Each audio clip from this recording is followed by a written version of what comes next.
Great. So I'm Jan. I play on coed astronomy, and as Rich mentioned in his talk, we put on an overnight game last year in May. May. I keep getting that date wrong. It was called No More Secrets. So what I'm going to talk about today is sort of we got a lot of questions, from people. And some feedback from people. So we wanted to try to explain a little bit about our event, the design thinking that went into some of the choices we made in terms of what we put together, and some of them didn't work and some of them did work. And so to kind of talk a little bit about each of those in terms. To give you a sense of what I'm going to talk about, like sort of the structure and the hint systems and some of the different things we employed to keep the game moving. We're not actually going to talk about the puzzles. We had a lot of them, so that would take all night. We had 41, so. Oops. Next. So to give you an overview of the event, particularly for people who actually didn't play in it and for people who kind of want the behind-the-scenes statistics. So it was held over the weekend of May 19th and 20th last year. We had 20 teams in the game. It's a total of 115 players. The game ran for 32 hours. Oh, that's way more clues than we actually had. We had 41 clues. That would have been pretty awesome. Spread across 21 sites. And budget-wise, we tried to price it. Around that time, we had a couple of very expensive events come. Well, I mean, not expensive for what they delivered, but price-wise, Paparazzi was $125 a person, and Moon Cursors, I think, $200 a person. And so we were trying to price it down a little bit so to make it a bit more accessible for people, but then like sneakily actually have enough money to do stuff, which is why it was per person instead of per team, even though your costs are actually per team for the most part. That gave us a total budget of about $8,500. So just an idea, I asked Deanne what Hogwarts budget was, and it was $20,000. So kind of to give you some comparable idea of the relative budgets of these events that we had.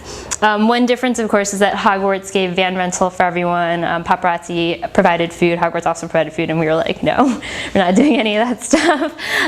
It sounds a little scary, although we ended up throwing in breakfast, I think, on both days because we could.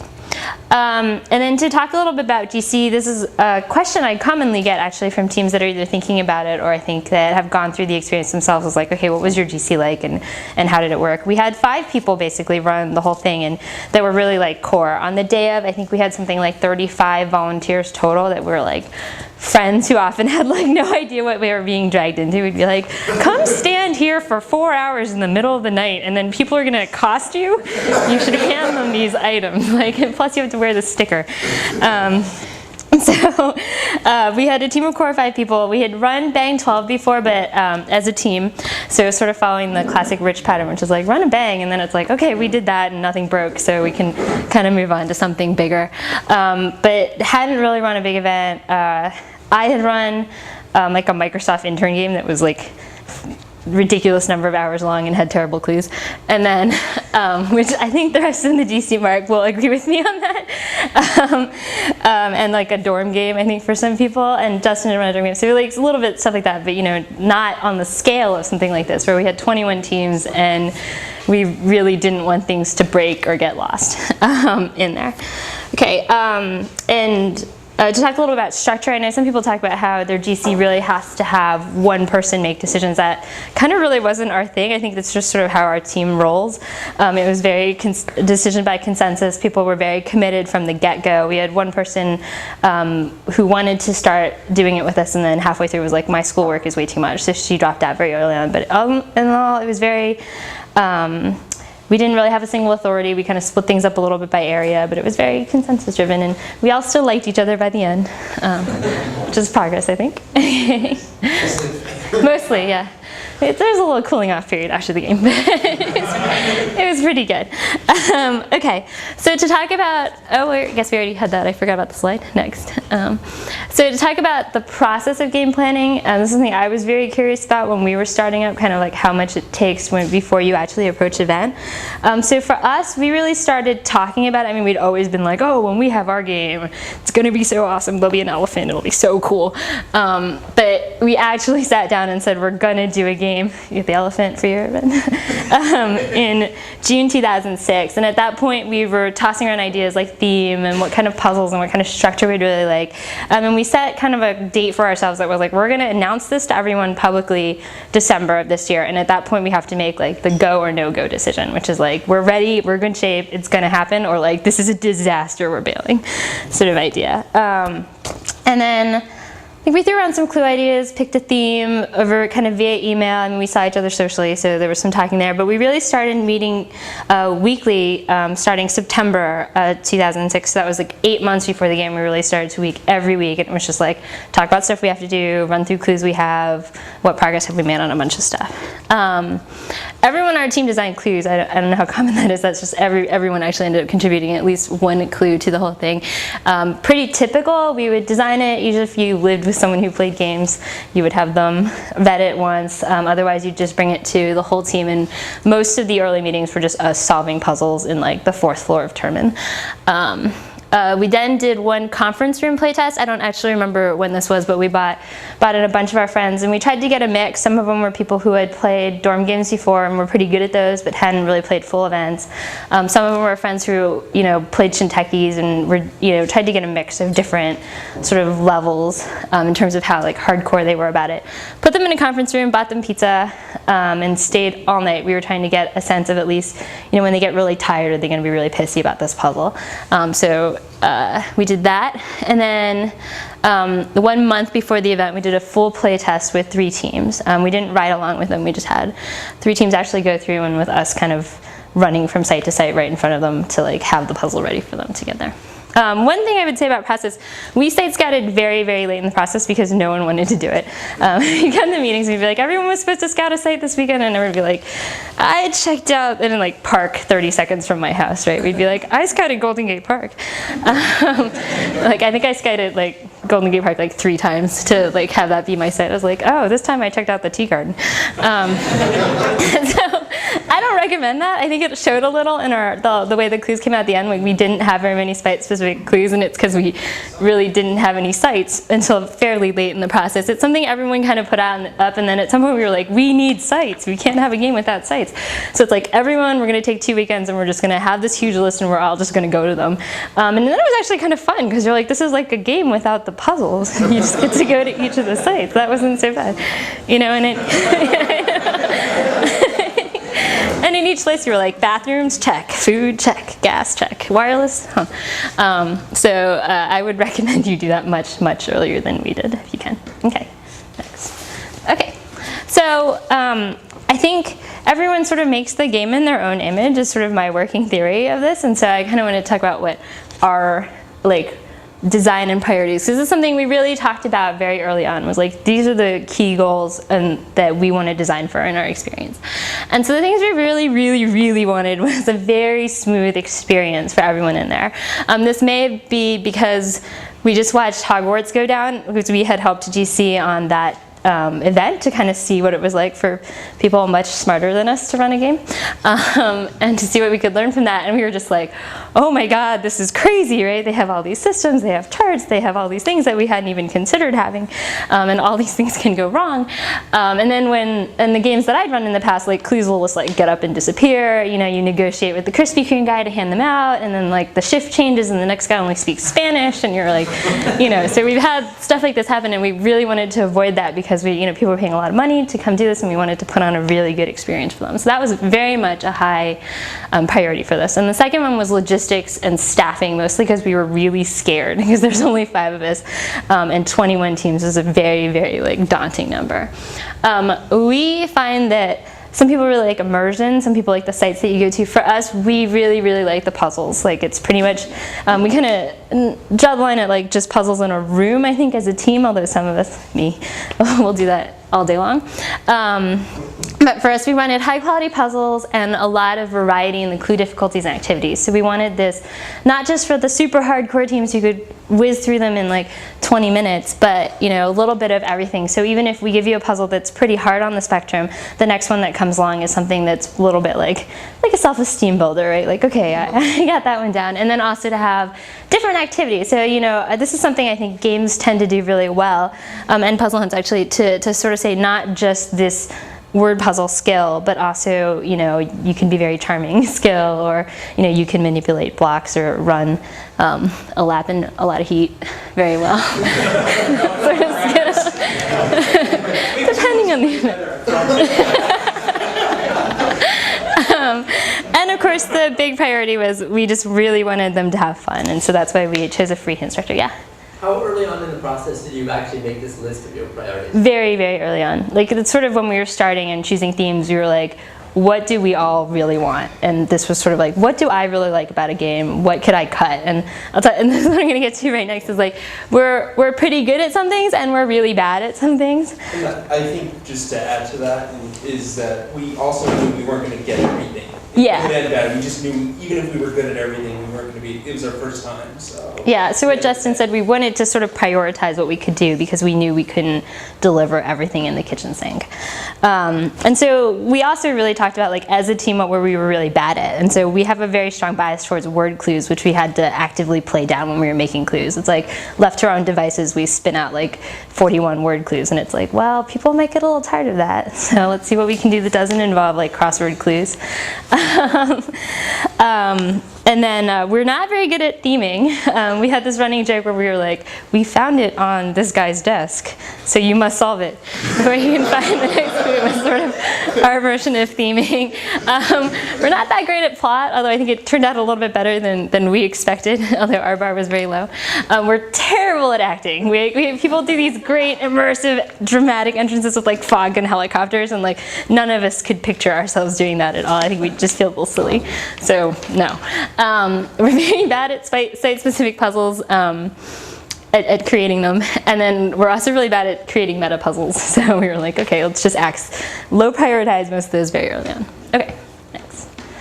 Okay, so to give a refresher for people who don't remember a game or didn't play it, just to give you broadly the actual structure. So it started at 9 a.m. in Mountain View. We sort of had 4 arcs because at the end of every single arc, a set, where you race through all the clues, we had a field office, which the Seattle teams organized as a pit stop, refurbished, where people sat in a room and kind of solved puzzles until that leg of the game ended, and all the teams were together at one point, and then they started on the next leg. So the 4 legs sort of were Mountain View to Santa Cruz, and I have those sites there, and that ran through most of the first day until dusk, or actually not dusk at all, early evening. You spent a bunch of time in Santa Cruz and then came back up to Los Gatos right around midnight. Stanford it's all Stanford from midnight to about 6 a.m. in the morning, and then like Microsoft and places around Mountain View were that last arc for the bulk of the second day. Okay, so that's sort of the way it worked. So that structure, you can see you're not really going very far aside from that first arc to Santa Cruz. You kind of stayed around Mountain View, and part of that reason was when we originally planned this, we were like, okay, well, we kind of liked the pit stop idea. We're playing with different structures for the game that we could have, and so the original vision was actually to have 3 mini bangs linked together with some joining clues. So we were going to pick 3 sites and just have people get there, park their cars, and do that part entirely on foot. Have maybe 5 to 6 clues there that are a bit shorter, maybe a meta. We were tying metas at that point, and then you move on and have a very small arc of 2 to 3 clues between that and to your next site. We kind of abandoned it. The sites were supposed to be Stanford and Microsoft, so you can kind of see that in the final game. And the first site we just never picked because it sort of fell apart before we could figure that out. And we abandoned it because the timing didn't quite work. Like, we wanted people somewhere safe and indoors at night, and Stanford was really good for that, but then it was really hard to kind of munge everything else in there. One of the things we like about games personally is less driving and more solving, and so that kind of was part of the reason we had this original idea. But it ended up being a little more traditionally linear, but I think it's still quite evident in the way the final route really doesn't move you around very much in each of these locations. Okay, so overall, route-wise, looking at our route and structure broadly, we ended up duplicating much of the Bath 3 route, just completely accidentally, because there's such great taste in sites. It was like completely coincidental. So no wonder Alexandra guessed when she was on the phone where they were going next. And then when we did Bath 3, we were like, hey, which is kind of neat, because actually as GC, only 2 people on the team had seen those sites. So for the rest of us, we were like, this is what the shipwreck beach looks like. Cool. Again, I have to say, other than the Santa Cruz sites, which I think were fabulous because Elena did most of that scouting, the rest of our sites are probably not the most like astounding sites. Like you go there and you're like, oh my god, this is so cool. Because again, for us, the priority was a bit more on the puzzles versus the sites. At some point, you were just concerned that people have a place that is safe. So you're like, this park, ship it. In terms of what to do next. Okay, so multiple routes. This is something I think people all knew at the end of the game that this was happening, but I think in the course of the game they definitely different teams did not figure this out. Because certain sites had real limits on how many people or how many teams could be there at once. For the first arc it was Twisters, the gym, so there's just a limited number of people that can be on the walls at any number of time, and that room is very small, so we couldn't have multiple teams there. We were like, what will the other teams do? We toyed with the idea of having a second clue in the parking lot, so you could kind of switch between them, but we couldn't come with anything good. And during the second arc, there was the beach house, which was sort of linear and again very small. And so to do that, what we had was multiple routes, which we called muxing, just a term that we came up with overall. And so on the start site, there was the biggest mux. Everyone actually was sent to, there were 3 whole routes that you went through the whole thing, and each team was sent to a different one in turn in the order that they finished the first clue, in theory. In practice, our phone system crashed, so didn't quite happen, but that was what happened during there. And then during the second arc, you either went straight from the first clue to Sea Cliff Beach, or you went to the beach house. And then if you went to the beach house, your second clue was Sea Cliff Beach, and if you went to Sea Cliff Beach, your second clue was the beach house. So this is something I'm actually not too sure how it went over with the teams because it was so early in the game. It didn't happen by the end, and people didn't really talk about it. But I was at the Computer History Museum for 2 hours handing clues out there, and I noticed that like teams seemed kind of really stressed out about the fact that they would arrive at a clue site and see all these teams when they thought they had just like kicked butt on the last clue. Like you could totally see people coming in. Yeah. Yeah, we got that on the phone end of things. Yeah. People calling us up would say, "Oh, we're so behind," and I'm looking because I have where everyone is, what time they solved every clue. Yeah. It's just projected on my wall, and I'm sitting there like, this is like the third place team freaking out like they're so far. Yeah, so like Dale was saying on the phone, he had the same thing where third place team would call in and be like, we're so behind. And so I think both the Burninators I watched come in, I think I may have seen your team, Blood and Bones, come in to the Computer History Museum. And they were like not happy. There was distinct like, what the hell? Like, why are there all these people here? Kind of expression on their faces, which was actually completely unintentional. We didn't even think about it in the rush. We probably should have just told people we have multiple routes, and then it wouldn't have been an issue. To kind of give an example, the first team that got to the Felton Covered Bridge, my friend Alyssa was there, and she was super excited when they showed up, and she was like, "You guys are the first ones here," and they were like, "What?" Like, we are? And like, so people just, I think the more competitive teams that really paced themselves relative to the other teams really got kind of messed up with that. But in terms of crowd control, it worked super well, right? like not a problem, right? We got through all the sites. It was nice to span it. I think next time I will just tell people, we would just tell people up front and eliminate a lot of that. Like, there are multiple routes, guys. Yeah, okay, next. So the phone system, and Dale can kind of chip in here, the way this worked was that teams would call in a clue answer, which they would enter into the phone using like an alphanumeric keypad. The system would then repeat to them a code that they entered in on the console app, which I'll get to in more detail later, but it was just an application that you can type things into and it will bring some stuff up. We created some crappy thematic pretense that you had to do that on, and it would pull up the directions to the next site. We had a separate hint line, so hints were called in on a completely separate phone line, which was actually, and I totally recommend this to any GC that's going to do a hand hint line. All we did was we took our cell phones and we set the voicemail number to each other's phones, a little chain like that, and it like worked like a charm. You like disable call waiting, was it? And someone calls in, and if someone's on the first line, it automatically forwards to the second phone. So like, that was awesome. I totally recommend that. It's kind of low tech, and it just super reliable, like the whole weekend. Just had 4 phones in a row on the table, and they would just ring in order. So we had separate hint lines. Let's see, the whole thing was written by Dale, to give him mad props. It had real-time, remotely accessible status information on all the teams. So it was like, as people called in, would register their time that they had solved the clue and display it on this one big web page that was accessible from anywhere that you had web access. And also allowed us to do dynamic route configuration. That's kind of the reason we had this janky 2-code system. Like, people commented that it was really awkward, right? Like, you had this answer, you got into the phone, and they give you another answer that you had to then enter in the console system. It's because we had this dynamic route configuration in case things went wrong. And it actually did, and no one noticed. One of our volunteers set off a building alarm at our first site for charades at Stanford in the middle of the night, about 20 minutes before the first team, we projected the first team would solve the clue that got them there. And so all we had to do was call up Dale and say, replace that with this other code, and no one even noticed that it automatically routed everyone to the new site. After we were like, run! Security shows up, you have nothing to do with us. Yes.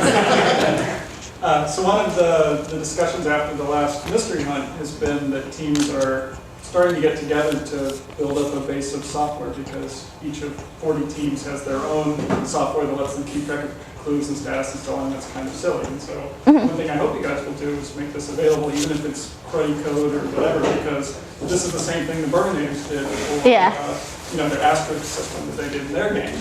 Oh, Dale wants to talk. Dale's already shredding files. Actually releasing the code that I wrote for this phone system as open source has been on my to-do list for, I guess the past almost a year, since we ran this almost a year ago. It's going to require some cleanup. It's really hacky as it stands right now. I'd actually like this to be something that could be used by any GC in the future. In particular, if you happen to want to be running a game with a phone system in the future, just drop me an email, dneil@cs.stanford.edu. I will be more than happy to give you my hacky code, and hopefully sometime in the not too distant future there will be a nice cleaned up version. That's dneil, D-N-E-A-L @cs.stanford.edu.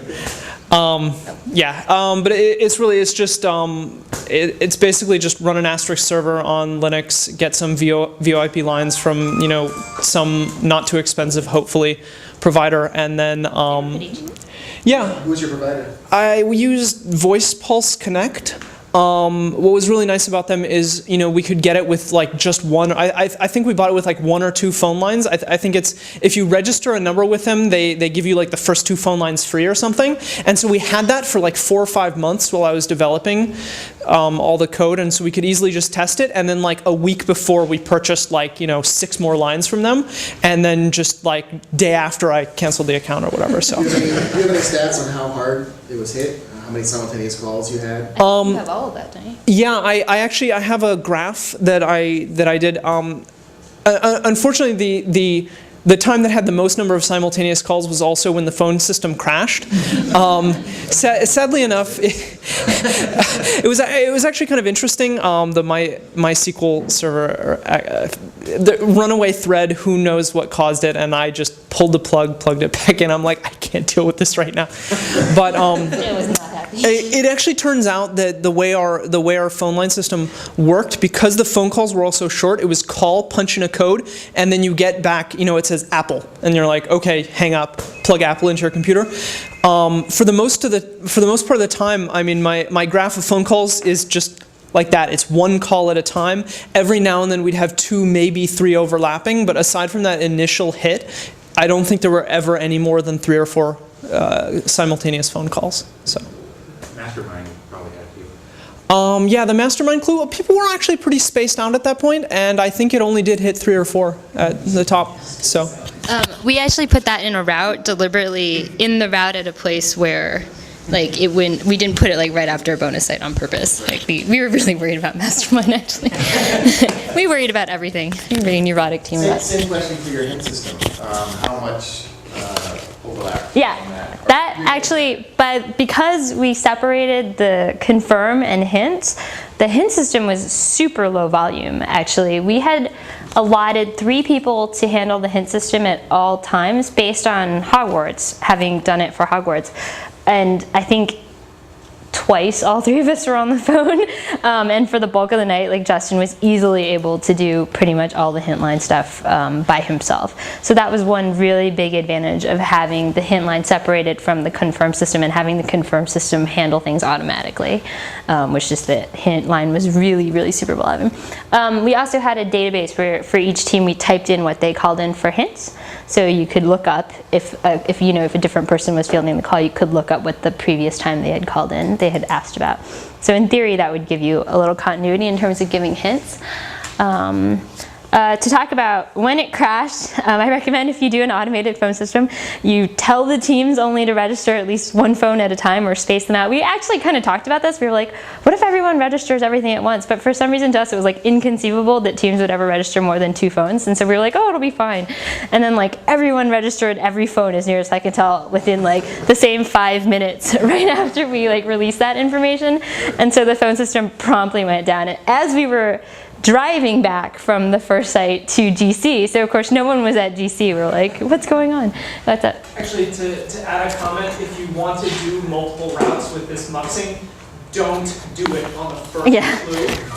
The first clue is when your system's going to crash if it crashes. And then people calling in, the first thing they say is, well, why can't you just tell me where to go next? And they whip through that first clue and they're like, I want to know where to go next. And they think you're just like, So people think you're just like, I don't know, being a pain in the butt about it. And I'm like, no, if I all told you to go to the same place, we'd have this huge backlog of twisters and all fall apart. I need to get them in the right place in the system so it always keeps routing them in the right way. So to repeat the short version for the camera, don't mux your first clue if you're going to have a phone system that crashes. I just remember driving to Dale's house and teams were calling in and Dale's like, I have this team and they don't know what to do. And I was like rifling through like our various stacks of paper to try to figure out where we had put the location clues, like codes. So don't do that. I think, the other thing that was great was that the real-time status information being web accessible, remotely accessible, like at GC we had it projected on a big screen like this, and like the volunteers would just sit there and watch it, and just like it would refresh, and they said it was like mesmerizing. They had some term for it, I can't remember, it was like the wall of demonic statistics, just like that's what they called it. Yeah, Raina did you guys think about making that available to the team? We didn't until afterwards, and then we were like, why didn't we?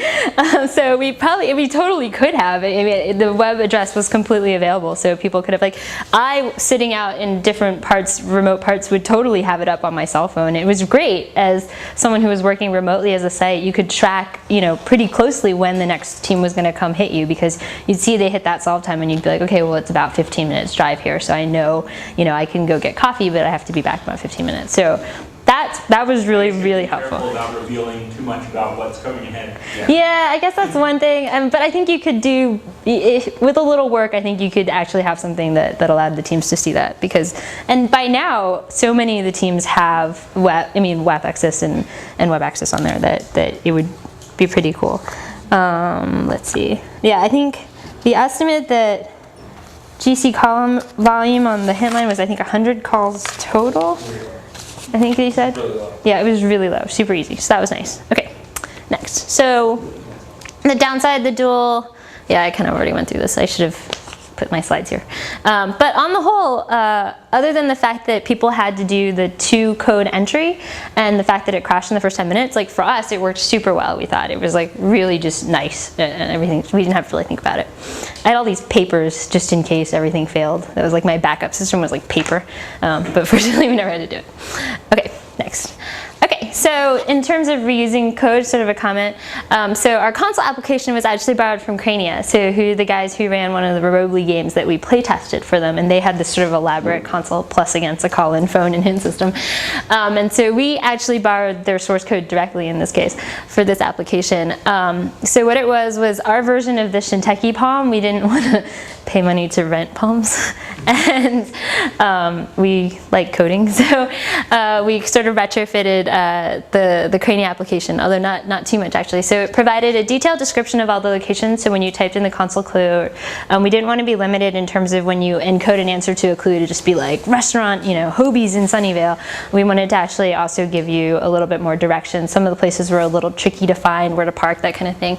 It had a mini code book in there, sort of, which allowed us to put in our relevant information, like for instance, cryptic clues, right? Like every single type of cryptic clue is in that sucker.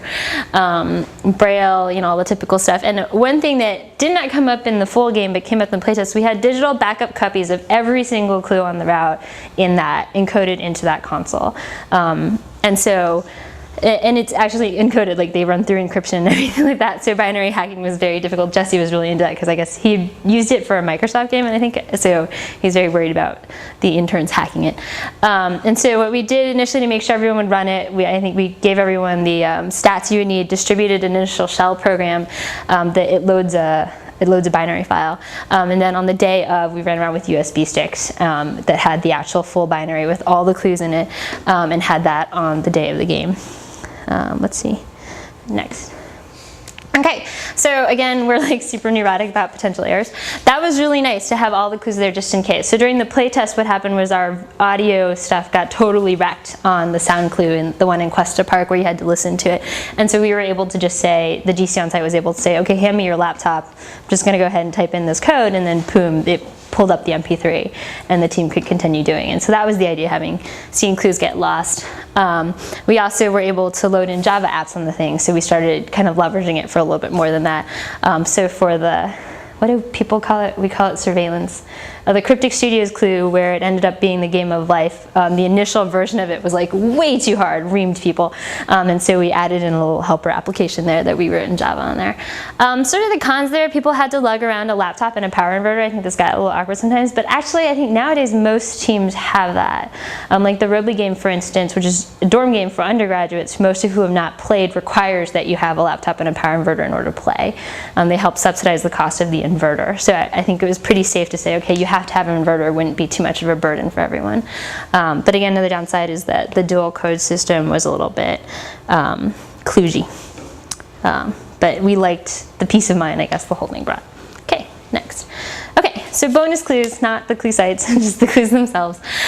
These were separate, non-plot / site dependent clues that can be plugged in wherever. Our basic thinking was that on this is, having never run a game where we needed to use skip clues, it seemed like we spent so much time on puzzles because we really wanted our puzzles to be good.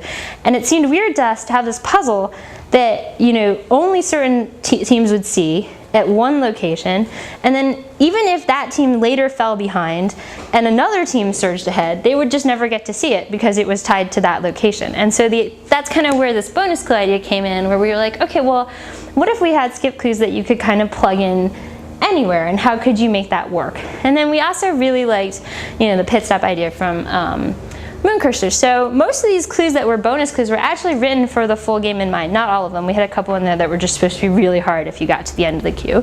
But the majority of them were just written as, you know, proposed clues for the game. And then at the end of the day, we took them all and we kind of sorted them out, like, okay, this one fits with this site. This one's kind of a nice mix because we have 5-word clues in a row. So we'll make that a bonus now. And we sorted them out, and everything else we just kind of put into the bonus queue, roughly ordered by difficulty. And the real goal of doing this was that we saw in some previous events how huge the spread got. I think at one point in Hogwarts it was like a 9-hour difference. I might be wrong, I don't remember what event it was. We calculated once. There was like a 9-hour difference between the top team and the team in the back. And so we just thought, you know, you had times where people get to these sites and they're just sitting around and waiting either for GC to get to it because they blew out the timeline, you know, or because, you know, they're just done. So the goal was no team was ever sitting around without a clue to solve during the 32 hours that the game is active, which I think we actually succeeded. Only, I think, 2 teams, every team saw at least one bonus clue.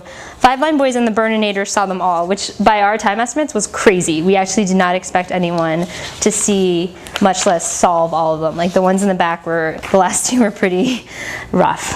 And I think, actually, if you go to the next slide, Yeah, on average, a team saw about 7, which again was way higher than we kind of had expected. We expected that every team would see 1 or 2, but we actually thought that number would be much lower. I at least thought that number would be much, much lower. It definitely kept people occupied the whole time. One thing that kind of bummed us out, and this may have been just like GC skewed perception being really tired reading forum posts in the remaining week, is that we kind of felt like people would write up extensive reviews of the real clues and then be like, oh yeah, there are all these bonus clues too. And that really kind of bummed us out because often the bonus clues, you know, you had written as if it was going to be quote unquote a real clue. And so in some sense you were like, oh, so really appreciated as much. I mean, when we were talking about putting together the San Francisco game, Yar, who had done a lot of the bonus clue stuff, he's like, oh, should I even have any bonus clues? You know, people don't seem to care. So that was definitely sort of our sense of it, but that was weird considering, again, we put in the full effort for them, and then at the, you know, sort of in the last month they became bonus clues. Okay, next. Bonus sites, everyone's favorite topic. So this is a little controversial. Some people hated them. Some people probably thought they were a good idea. I don't know if people love them other than us. I think it came out of, we played Moon Cursors and they had these pit stops at the end where you got food and you had these activities and you got to catch up with the other teams. And I really liked the fact, or we really liked the fact that you got to see everyone and really chat with your fellow gamers. You weren't just like rolling down the middle of the night in the back, you know, alley of the woods, not ever seeing other teams or only seeing the 2 teams that you're kind of keeping pace with. And so, okay, we thought, how can we kind of do that? And then we were like, well, we don't want to provide food because that's really scary in terms of complexity. But you know, what could be better than solving puzzles the whole time? We love puzzles. So then that's where it sort of came from. We have these rest stops where you just get more puzzles, yay, to solve. And in theory, you get timed hints. I think Yar initially started out with this very rigorous timed hint system, and then all hell broke loose by the end when it became clear that every team was going to get to the last bonus site. Yar was basically our bonus site guy. He carried around. That's the only thing he did during the actual 32 hours of the game. He had his big box of clues. He would drive to the bonus site when the first team was about to head there, set up, start handing them out, take a nap in the car until the next site was about to go live, drive there and do the same thing. And he wrote himself a custom Java app to handle the hint timing. Okay, next. Greatly eased logic for DC, right? So the spread that would have developed over a continuous sequence for 32 hours was split into 4 legs. Having a boundary in terms of when teams are going to hit a certain clue site in the next leg, fabulous, right? It allows us to pull all of our staff from the morning and say, you only have to get to Santa Cruz by 5:30, because that's when the teams are going to go, and you can recycle the staff you have for multiple sites. Fabulous, that was fabulous. The spread accumulates a lot lower. But, and we totally didn't think about this partly because the end of the game came together a little chaotically for us. We didn't have an end at the playtest, but the playtest teams, you know, were actually timed much slower than the real teams, and so it was less of an issue for them. Like, they got to the end bonus site and then they were like pretty happy because they only saw 1 or 2 clues there before it was like over. But for us, there's a lot of time spent at bonus sites, more than we expected. It's sort of anticlimactic when you're racing around through the game and then you have to like just sit in a big room and solve puzzles for 2 hours, especially at the end, because teams got there so much faster than we thought, and so they spent much, much longer time, and then we didn't really have any good ending, like wow ending for you at the end. We just had a puzzle we wrote 3 weeks before that was really easy to get there. So I'm not sure I would do the same structure again, even though there's certain properties of it I really, really liked. I think maybe the pit stop, you had a different type of activity at the Moon Cursors pit stop. You were playing these little mini games with people, so it wasn't just more puzzling in a different context, and you got food, so there's this sort of like more reason to be hanging out for a couple hours. So I would definitely do something a little bit differently. I don't know how Justin and Dale feel about it based on the feedback. But the one thing I would say about it was good about it, other than the fact that it was so nice for us logistically, was that some people, I think this is actually Rich Bragg, really, really liked the time hint system and was actually like, why didn't you do that for the real game? This would have been awesome. So that was good. Okay, and then finally just sort of a miscellaneous set of topics that didn't really fit in. Like I a little bit talked about the end game already. We didn't have a big skit because we're terrible at acting. It was really thrown together at the last minute. Very unsatisfying for the teams. The application process, this is interesting. The whole thing, this caused the most conflict on GC, was dealing with the application process. So like, do we have people run the gamut? Do we do first come, first serve? Maybe that's not such a bad idea. I think we had just missed the Hogwarts deadline. Like, 8 months before us. We were like, no, first come, first serve. That's terrible. What a terrible way to choose teams, right? Like, you don't want to do that. So we decided to do the more traditional, put in a video application, I think partly because of our experience in genetics where we had no idea whether we were going to get in. We really put a lot of time into a good application and then got in. And so we were like, okay, well that system works because we got in. So let's do that. It's a great idea. So we had this video. We tried to make it, give people a couple options because one thing we didn't like about previous app was we only had one thing you had to do, and if you didn't really like it, you still had to kind of do it, or one person on the team had to do it. So here we had the video. So if you didn't have to be there, we didn't require everyone to be in the video. Teams put a crazy amount of work into these videos. It was awesome. When we got our first application, I think we all nailed it to each other 17 times. On IM, we'd be like, look, first app, look, we did this. It's so cool. And that was actually really rewarding because if you're doing a big event, right, you plan for over about a year and you really don't get anything other than people being like, I hear you're running an event, is it going to be cool? For 12 months. And so to see people put in this much effort into doing something so neat to be in your event is actually very gratifying, burst of hey, it's totally worth it that I have done nothing but cud foam for 3 weeks every night. Maybe that's worth it after all. And it turns out it was a reasonably natural divide in terms of selection. It was really easy. The big dispute was about how many precise teams we should do and where was that precise boundary in terms of which teams were on the bubble. But it gave us something to say, okay, well, this team clearly put a lot more effort into their application than they did. So, let's kind of maybe put the line right there. But again, imperfect. We really thought about it. So I'm not sure how we'd do it again. I'm not sure there is a perfect way to do applications. Then I'm not sure we have any other topics. Yeah, clue construction is just a ton of work. I think that's just true no matter what. We had slightly different perspectives. For me, it was a lot of work, but it was manageable. And because I was defending my dissertation very soon afterwards, I had scheduled everything very carefully, so I didn't have all my work at the very end. But Justin, for instance, had the opposite. Doing iPhone development was this is hellish. The last 3 weeks before the work, my life is hell, and it's nothing but the game.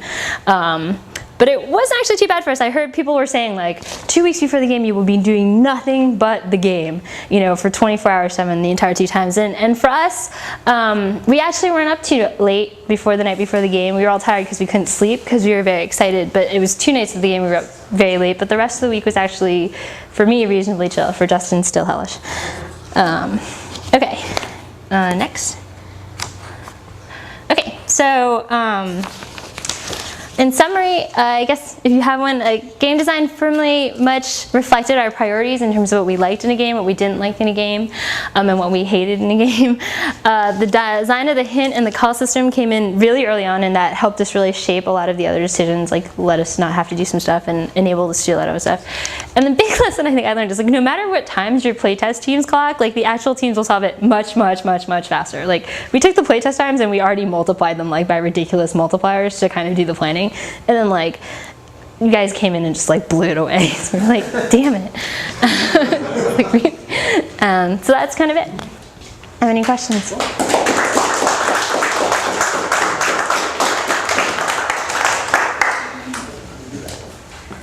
Yes? So why are the playtest teams so slow? I think hey, I really think it's, well, one thing is the clues are a little less refined. We had play tested pretty, but our clues didn't change that much from the full playtest to the playtest actually. I also think we did some things where it's we're going to see how it playtests and then definitely made adjustments. Yeah, you make adjustments based on the playtest to ease things up that really frustrated people. That's obviously hopefully not going to frustrate the teams in the real event. And also they're just not feeling the heat of competition, to be frank. They're a little more casual, oh, let's go for coffee. That's cool, we can take a couple more minutes. Whereas in the real game, you're in the real game, you're blood and bones is here, come on.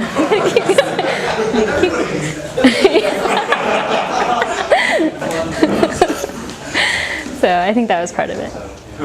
Yeah. I've got sort of a broader question, but yeah. Is there, I know there isn't, but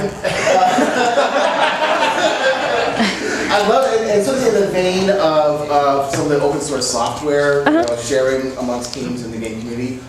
Is there any other way to sort of communicate what resources are available as a community? And this is sort of to everyone in the room, just in terms of, I know there is in some cases, under certain circumstances, there may be opportunities to rent palms from other teams or other equipment that someone may buy for a specific game and would like to make available to other teams. You know, maybe amortize it over the cost of several games. Does anyone here have any comment on that?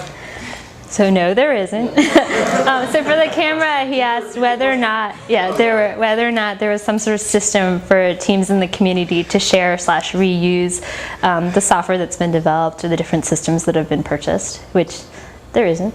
We should start a game control wiki for all this stuff. We could start a game control wiki. It's not quite the same thing. So they said maybe we could start a wiki, and the suggestion was the Bang wiki, but it's a little hardcore for the Bang wiki, I think. You're like, to run a Bang, you must have this automated hint system. People say. It's something that's one of our discussions, you know, whenever we try to plan a game. What? Well, it'd be great if we could get this equipment, but we can't really afford it over the course of the game. But if we could, if we could amortize it over 3 or 4 games, it'd be totally worth it. Well, so what we did was we contacted, I think, the 4 GCs before us and said, tell us about your system. Like, Corey from the Burnators was great and like let me IM him for like an hour and be like, what did you do? Did you get insurance? What was this? What phone service did you use? But when we looked at them, I think one of the reasons everyone so far has written their own is like, we were like, well, that's not quite what we want, right? Like, they have some features, but we really want to do this other thing. Like, their system, for instance, automatically pushed out hints, and we were like, we don't want to do that. We want to do our own hint system. And I don't know, maybe it's just natural, but I mean, we're coed astronomy, right? Too many coders. We're like, we'll write our own. It's cool. But we did borrow Jesse's Crania console, and that was nice because we didn't have to write that from scratch. But yeah, I mean, Dale has, I think, most of the information I've posted on his blog, and you can totally email us for our stuff. That's totally, we're happy to hand that out. And I also feel like it's small enough that so few people run games of this scale that you will, when you decide to do this, talk to other teams. Yeah. That's kind of how the information propagates. Yeah. So, I mean, we talked to Rachel, we talked to Dan and Curtis, we talked to... Any other questions? Yes? So when you're picking sites, do you actually talk to people there to let them know that something's going on, or do you just... Mostly... show up? I don't know if I should say this on camera.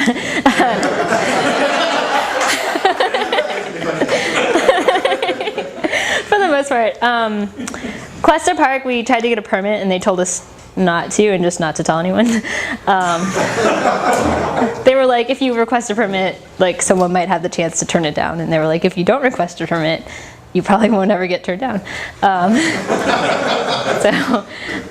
then they were like, there's 3 street festivals in Mountain View at the same time. The police will be nowhere near Cuesta Park. So people were pretty nice. We originally had a site in Los Gatos, and we had talked to the police department there about the blinking lights box that was in the end in the Papua New Guinea Sculpture Garden at Stanford. We were a little concerned after the whole Aqua Teen Hunger Force thing that people would not appreciate that, like, on the side of the road in Los Gatos. So we actually talked to Los Gatos police force about it. Anywhere we could, we got permission because we just didn't want to be kicked out in the middle of the game. The Stanford sites we did not, because I had keys, so I was like, hey. That's permission.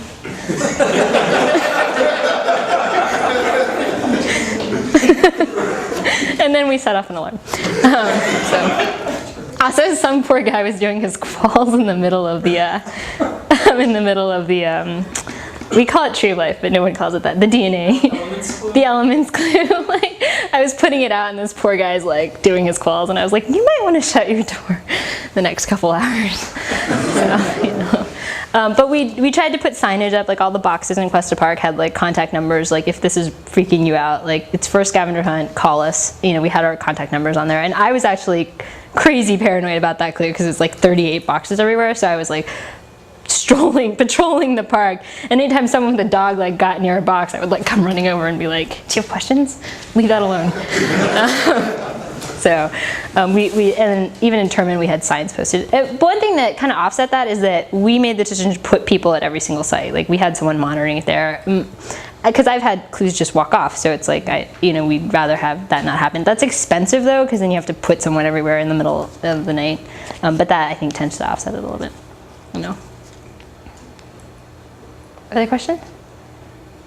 Okay, next. Oh, no, question. Yay. Can you tell me more about the video apps? This doesn't have really... Okay. Well, so it was just that we talked about, or Rich talked a little bit about, someone asked a question, sorry, about pre-games. And so our pre-game had the application stage, and that was that, we posted that actually just, I think, straight on the page that said the application is a video. And so our game theme was No More Secrets, so you had two options. One was to reenact a scene from Sneakers. And then the other one was to create a Rube Goldberg machine with the number of energy transfers equal to the number of members on the team. Is that correct? Yeah, that was the one. And then to just film it. And some people sent us DVDs. Most people uploaded them to YouTube. If you didn't, eventually we did, so that everyone could see them because they were so cool. Like they really were. People put in amazing amounts of time on them.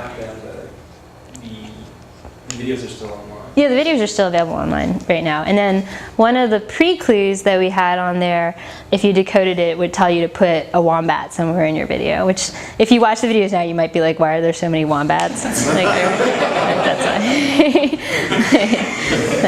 That's why there are wombats everywhere in there. And then our other two pre-clues, one told you the location and the start site, the start time and location of the game, and the last one was what you need to bring, like any special recommendations and instructions. And actually, we designed that pre-clue because one of our clues required you to be familiar with the names of all the other teams in the game.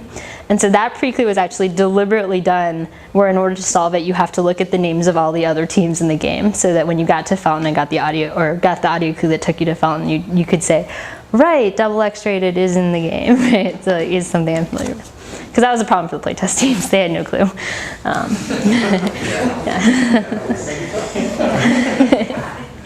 Any other questions? Okay, cool.